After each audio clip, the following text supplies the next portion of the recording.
अमेरिकी राष्ट्रपति को लगता है कि वो दुनिया के सबसे ताकतवर शख्स हैं तो वो कुछ भी कर सकते हैं। कोई भी देश उनके किसी भी फैसले या कदम पर चूं तक नहीं कर सकता और ऐसा देखने को भी मिला है। ट्रंप की गुंडागर्दी और दादागिरी के बावजूद दुनिया के कई देश मौन हैं। वो जब चाहें जो चाहें वो करने लगते हैं और दुनिया के तमाम देश चुपचाप ट्रंप के दिए दर्द को सहते रहते हैं। इस वक्त माहौल ठीक वैसा ही है जैसे मोहल्ले में कोई दबंग और उसके साथी आकर किसी एक को पीटने लगे और फिर सारा समाज खड़े होकर सिर्फ तमाशा देखे। किसी में यह कहने की हिम्मत तक ना बचे कि भाई क्या बात है, क्यों बेवजह से पीटा जा रहा है, आखिर इसकी गलती क्या है। वो इसलिए क्योंकि डर इस बात का है कि कहीं वो दबंग उसे छोड़कर उस शख्स पर ही ना टूट पड़े या फिर कहीं बाद में बीच में आना उस शख्स को भारी ना पड़ जाए, क्योंकि वो ताकतवर है, बाहुबल से भी और संपत्ति से भी। इन दिनों अमेरिकी राष्ट्रपति का हाल कुछ ऐसा ही है, लेकिन वो कहावत है ना कि मरता क्या नहीं करता। अब ईरान के साथ जो हुआ उसके बदले में ईरान ने जैसा एक्शन दिखाया वो ट्रंप को भी डरा रहा है। वो कहावत है, जब कोई शरीफ आदमी गुंडई पर उतारू होता है तो उससे खतरनाक कोई नहीं होता। इस वक्त अमेरिका के सामने ईरान कुछ ऐसा ही उभर कर नजर आ रहा है।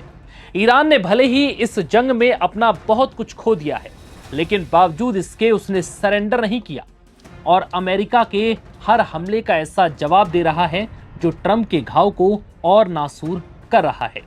इस बीच ईरान ने ट्रंप की हॉर्मुज में नाकेबंदी वाली धमकी पर भी उसी भाषा में जवाब दिया।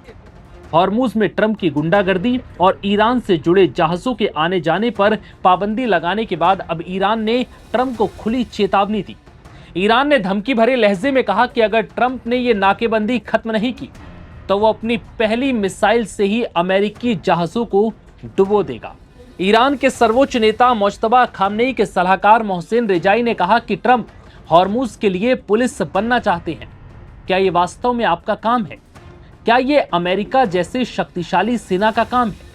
इस बीच मोहसिन ने कहा कि आपके ये जहाज हमारी एक मिसाइल से डूब जाएंगे और अगर ये जहाज नहीं हटे तो निश्चित रूप से हमारी मिसाइलों की चपेट में आ सकते हैं और हम इन्हें नष्ट कर सकते हैं। उन्होंने ये भी कहा कि अगर अमेरिका ईरान पर जमीनी हमला शुरू करता है तो ये और अच्छा होगा, क्योंकि हम हजारों अमेरिकी सैनिकों को पकड़ लेंगे और फिर हर बंधक के बदले $1 अरब की वसूली करेंगे। मोहसिन रेजाई ने यहाँ ये भी साफ कर दिया कि सीजफायर को बढ़ाने के वो बिल्कुल पक्ष में नहीं है। हालांकि उन्होंने ये भी कहा कि ये उनका निजी विचार है। रेजाई का ये बयान ऐसे वक्त पर सामने आया है जब पाकिस्तान की तरफ से एक बार फिर शांति वार्ता की पहल की जा रही है।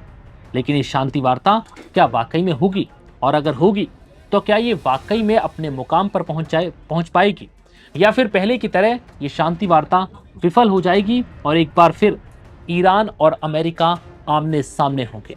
फिलहाल इस वीडियो में इतना ही। इजाजत दीजिए। नमस्कार।